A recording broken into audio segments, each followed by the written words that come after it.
Welcome to the Alberta Freemason podcast. I'm Preston Meyer, chaplain and past master of Acacia Lodge number 11 in Edmonton, and the editor of this production. Well, I am Right Worshipful Brother Tobias Terrill, a past District Deputy Grand Master and a member of Charity Lodge number 67, along with several concordant bodies. Right Worshipful Bill Brook, past DDGM of the Athabasca District, Secretary of Lodge 195. And I'm Shannon Skov-Rackette, past District Deputy Grand Master of Beaver Hills District, a member of Commercial Lodge number 81 and Architect in Lodge 205, Wetaskiwin Lodge number 15, and Chair of the Communications Committee.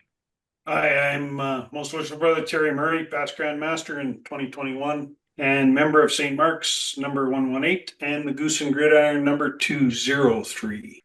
All right. So the goal of today's discussion is having everybody understand, what does the Grand Lodge do for the Master Mason? Every now and then you'll hear somebody say, Grand Lodge doesn't do us any good at all. I feel like everybody here today knows that's not the case. How do we explain that? It's a great question, isn't it? Just actually earlier today, I was with a few members and they were asking, what exactly does Grand Lodge do for us? You know, we pay per capita, and what does the individual lodge get out of it? And what does the individual member get out of that per capita payment? Do you have a canned answer ready when that comes up? I don't. It comes down to a lot of different things. Without the individual members and without the individual lodges, we would have no Grand Lodge. So what Grand Lodge does is it works on behalf of its members to have continuity within those lodges and to work towards a lot of different aspects on the ritual side of things, on a lot of different aspects. So yeah, I don't have a real canned answer. Continuity is a tricky thing. My take of it, or in essence, because I've been on several different boards and societies and the like, the Grand Lodge is really the governance of the jurisdiction. They set up the policies and procedures in which we have to abide by. So then you get into the administrative function of the Grand Lodge. And really, they look after, there's two different ways of doing this. You can do policy governance or you can do operation governance. And we're really an operation governance. We set policy, we appoint committees to implement those policies. Committees carry out this work. So that's in essence what Grand Lodge has set up. And then you have, I think there's like 14 different committees that Grand Lodge stood up to ensure that the policies are being followed. Of course, all the policies are in your constitution and regulations. So really, the Grand Lodge sets up the goalposts that you work within as a jurisdiction. Where it gets gray is if it's not in the constitution and regulations, then the lodges can put their own flavor into how they operate. As long as they're not contravening any portion or part of the constitution and regulations, they should be fine, because that's where you get into your traditions.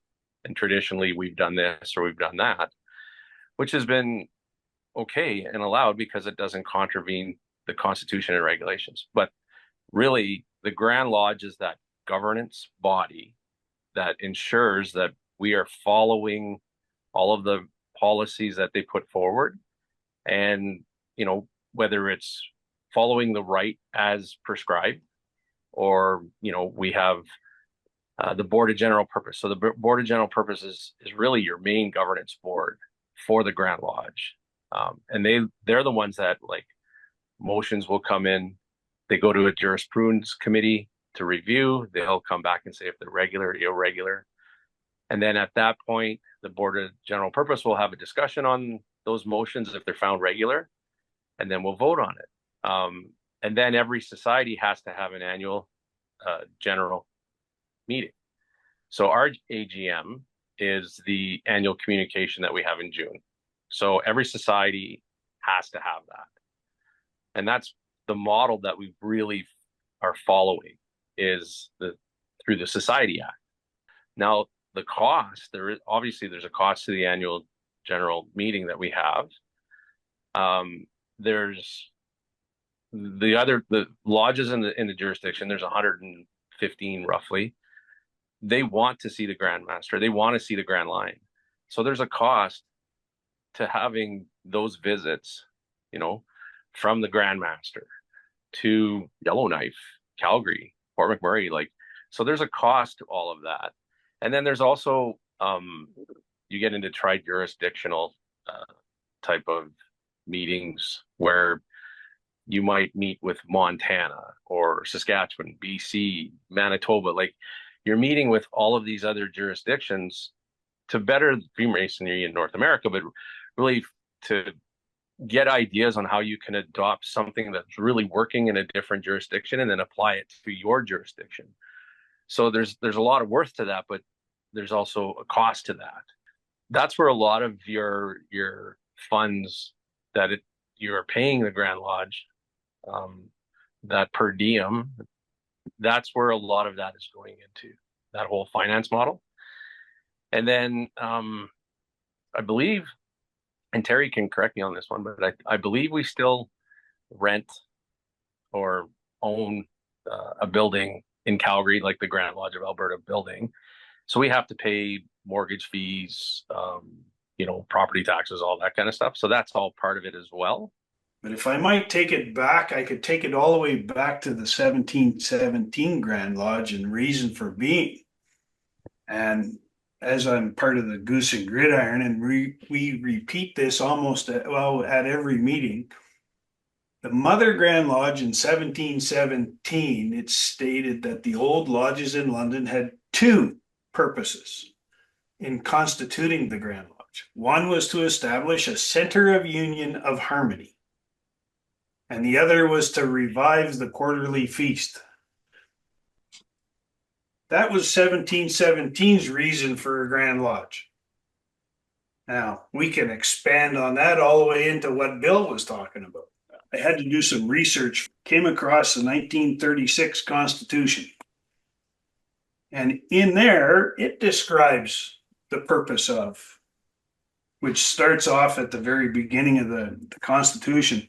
We, the Grand Lodge of Alberta, ancient, free, and accepted Masons, in order to form perfect fraternal union, to establish order, to ensure tranquility, to provide for and promote the general welfare of the craft, and to secure to the fraternity in the province of Alberta all the blessings and Masonic privileges, do order and establish this Constitution. So therefore, as Bill explained, all of the trappings of Grand Lodge are to come back to those particular sentiments. Quarterly feast is that fraternal side that is nothing more than the social aspects of the fraternity. The Grand Lodge, yes, we are all part of the Grand Lodge, and without us, there'd be no Grand Lodge. Well, it actually started with Masons in lodges needing to be part of a bigger entity. Because without a charter, you can't, as a lodge or as a Mason, you cannot assemble. You need a charter. We say that at every installation. So a member that says without the members there would be no Grand Lodge. Well, that's quite correct, but it also works the other way around as well. Yeah, and I look at, when I look at Grand Lodge and I look at all of the Grand Lodge officers, and each one of them plays a role and a part. But when we're talking about, for the purpose of this podcast, when we're talking about the purposes of committees and boards and things like that, I like to think of the Board of General Purposes as the catch-all. Everything stems from and flows from and to the Board of General Purposes. And so all of your district deputy grand masters are all appointed to the Board of General Purposes. Certain Grand Lodge officers are on the Board of General Purposes. And then from there, we have subsequent committees. But all of those committees, such as Shannon with the Communications Committee, they receive and they receive their communication from, or their direction from, the Board of General Purposes, and it flows back and forth. Same with Finance Committee and so forth. But you got to remember that all of the committees are subject to the Board of General Purpose and the general membership to be implemented and unimplemented.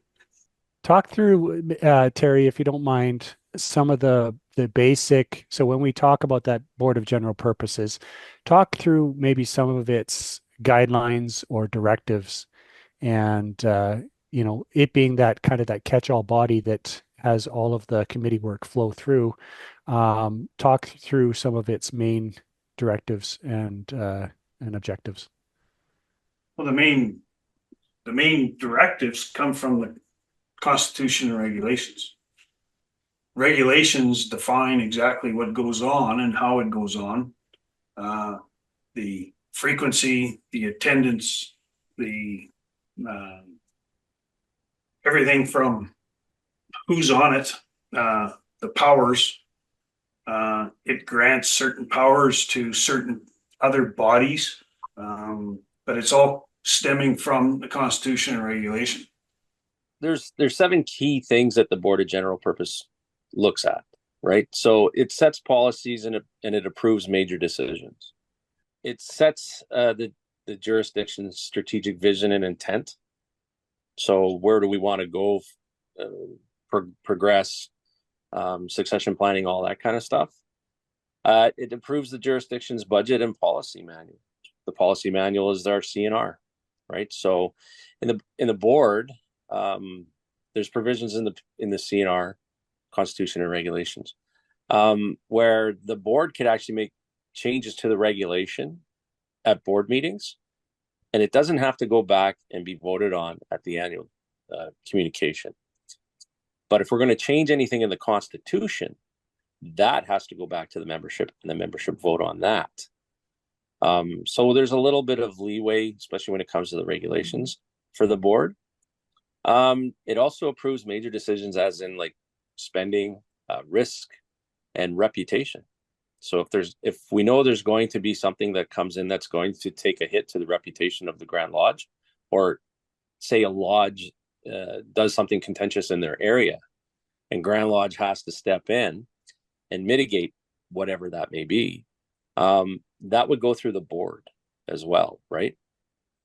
And then the board also approves all of the committee's terms of reference, how they're going to work, right? And what's their function going to be. So the board is the one that gives all those committees their mandates. You shall go forward and do this, right? Yeah. And then the last thing is just the risk matrix. They set that up and they review it regularly, which includes mitigation plans. So you've seen a lot of that type of coming out of Grand Lodge and the board when COVID hit, and they had to put all of that matrix in place to mitigate everything. If it wasn't for COVID, we wouldn't have, say, hybrid meetings where you could actually meet over Zoom, type of thing. Even at the Board of General Purposes, we always had to meet face to face. Now we can do those hybrid meetings, have a meeting in person or have a meeting in Zoom, and that's all stemmed from communication or from the COVID, right? And keeping the jurisdiction moving. So that's, in essence, that's kind of what the board would do. Specific powers of the Board of General Purpose include the authority to create and submit to Grand Lodge for approval an annual budget. So that they look after the budget of Grand Lodge, which is then ratified by Grand Lodge itself, by the members. And just for the listeners too, I think an important thing to note here is outside the Grand Secretary and another employee at Grand Lodge, every other person that serves on the Board of General Purposes and all of these committees, this is all volunteer work. So there might be expenses that are some might be recovered, but the bulk of the labor that goes on is all volunteer work. This is people giving away hard-earned hours away from their families, aside from all of their lodge commitments, aside from all that other stuff. We're talking thousands upon thousands of hours every year that go on just to keep Grand Lodge operating. Communications committee has been fairly active and energetic over the last several years. And while we are accountable to the Board of General Purpose and that, we really are there to enable and support the Grand Master's vision. And so we've got all sorts of volunteers contributing in a wide variety of fashions. And I'd suggest that the general membership is unaware of the effort and the time and the amount of labor that it takes to organize 5,000 guys across the province and communicate amongst them and try and keep us all on the same page and acting and behaving the way we should and all that good stuff. Well, you mentioned the role of the volunteers, and that's the sort of the biggest requirement is that if we aren't doing something, maybe it's because we don't have that volunteer. Maybe we're looking for that volunteer. So, Yeah. you know, if you do have some issues, by all means, contact me and we can sign you up for something. And I've maybe said it on here before, but I know many of you have heard this. I often say if you see a problem or you have a concern, step forward and be part of the solution. Don't just sit on the sideline and complain about it. If any of our listeners do have questions about or interest in a specific committee, reach out. We can find out who the chair is, whether it's the communications and it's Shannon, or it's the committee of the work or something else. We can find out who's the chair of that and get them involved. And I guess that's where I see one of the big functional roles of Grand Lodge, providing all of our members the opportunity to contribute, to grow, to learn about themselves, to learn about others. And people need to realize too that you don't need to be a member of the Board of General Purpose or a member of the Grand Line to be on a board. Any Master Mason can join any of these committees. All they have to do is put the request in, because there's 5,000 people, so we don't know them all. And some guys probably would be able to provide a really good skill set to some of these committees that aren't on the committee because maybe they don't know they can join, or we don't want them to actually invite them in. It's just like running a successful event or a successful entity, right? It takes everything from individual frontline workers to all the way to the people on the back end. You know, if you want annual communication to be successful, it takes a team to set it up and to operate it throughout the weekend and to take it all down. And it takes a team to plan ahead of time. And every event is like that. Grand Lodge is no different. So is there anything that we can tell our listeners that's currently happening in the BGP that hasn't yet been published that is still okay to talk about a little bit? Any big developments coming? So one of the things that the last board meeting, a lot of it had to do with fraternal relations and having to change certain sections of the regulations and even part of the Constitution, which of course will go to the annual communication for vote ratification. Fraternal relations is a pretty big deal. One of the things that I don't think we've mentioned yet that is a big important part of Grand Lodge's function is keeping us in good relationship with the global network of Freemasons. Yeah, that's actually one of the other committees I happen to be on, and we have been busy. We have reached out to a great number of Prince Hall Grand Lodges, and we await responses from many of them.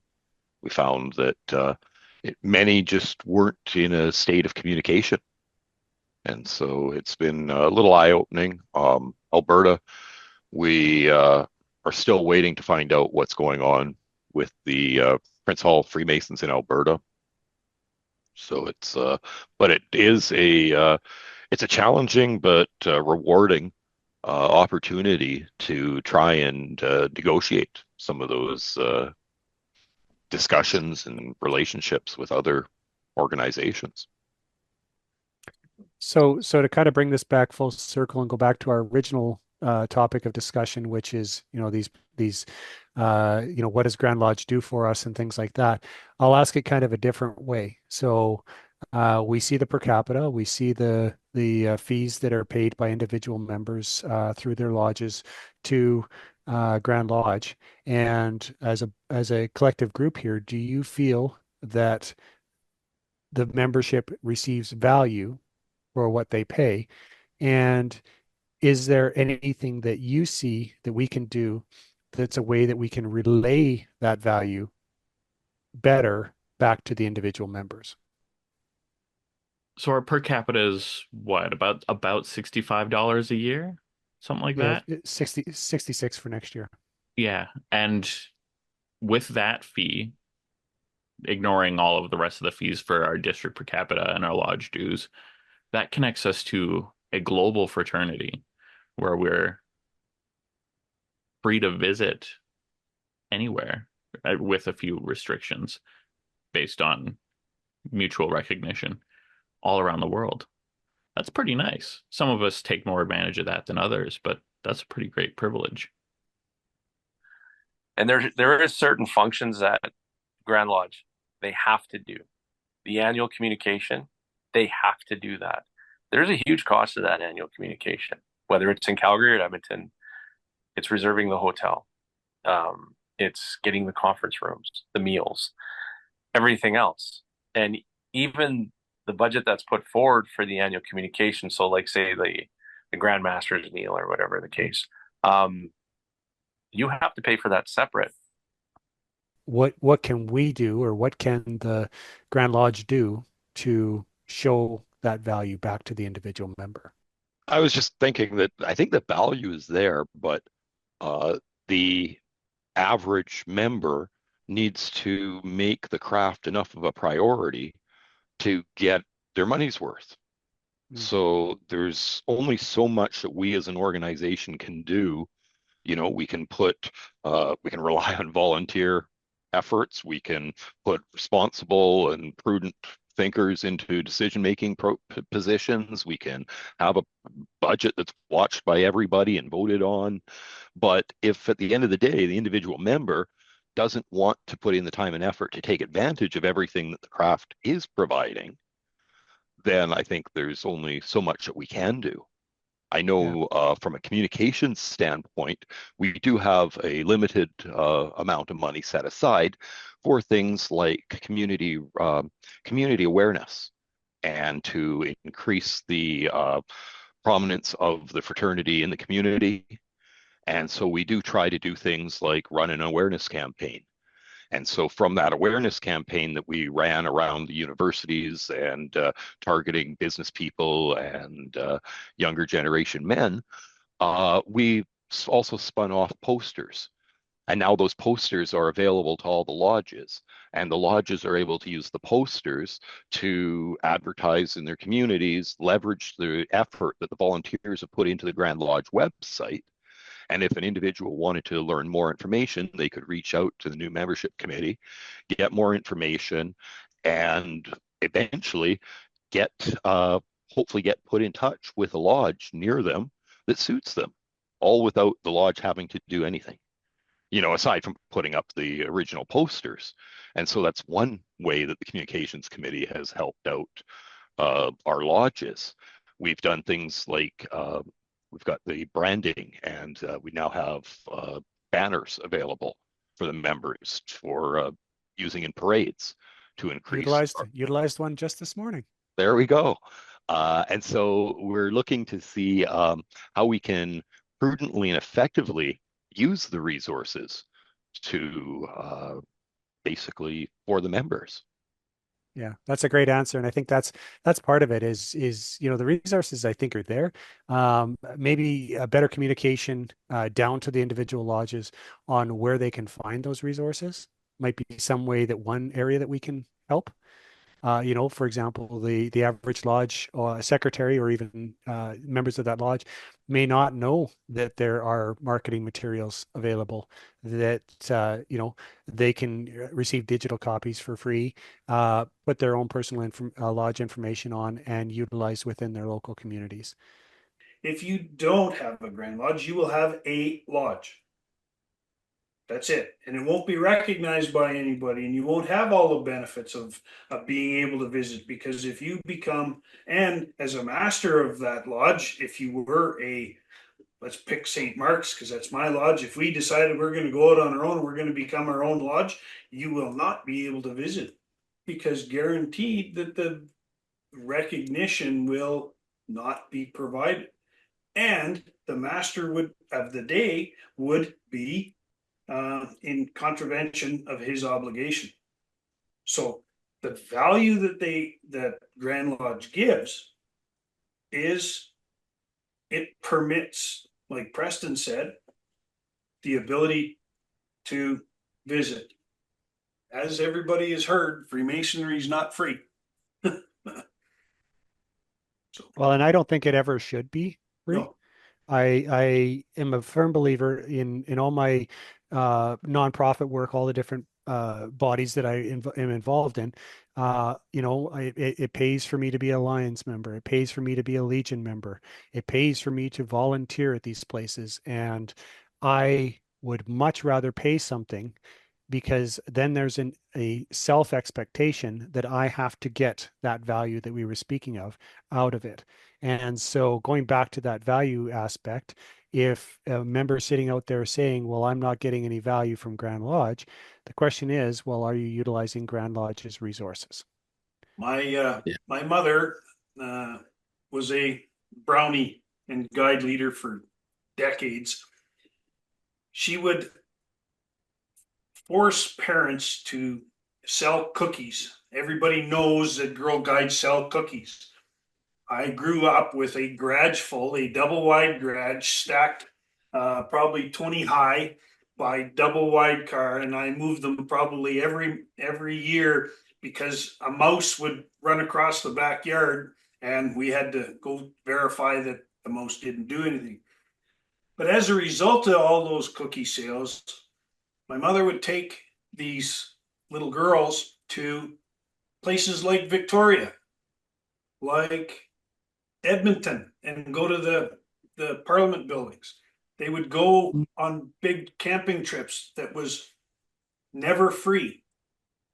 It was always $10 or $20.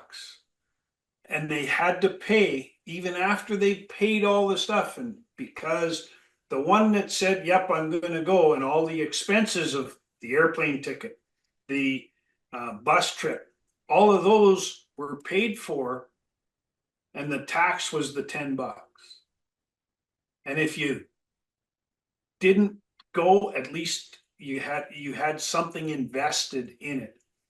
What you're investing in is Grand Lodge and doing all the things that Grand Lodge does. And like everybody has said here today, participate, get out, go to annual communication. If you want to see what goes on at annual communication and you want to get your money's worth, see what the Grand Master is doing, see what the committee work is doing. Go to Board of General Purpose and ask the president if you can attend as an observer.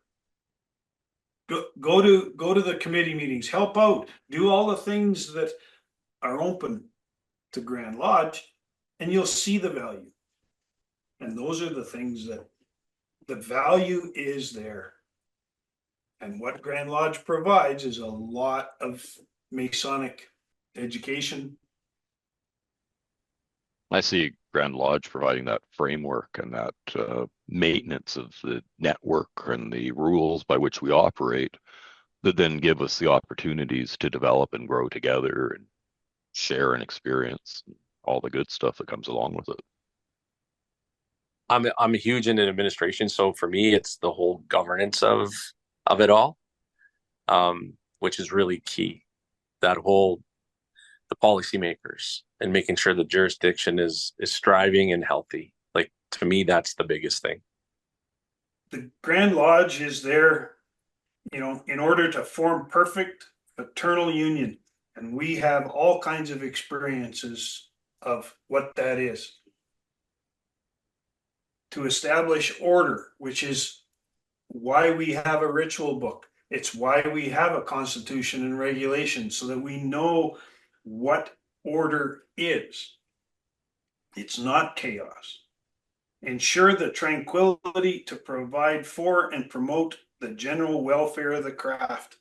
If that's not the mandate for the communications committee, for the tri-jurisdictional, or the Grand Master going to a conference of Grand Masters in North America, or the Western Canada Conference as a Grand Lodge, that's, part and parcel of that general welfare of the craft. To secure the fraternity in the province of Alberta, it is incumbent upon all of us that it's the Grand Lodge of Alberta.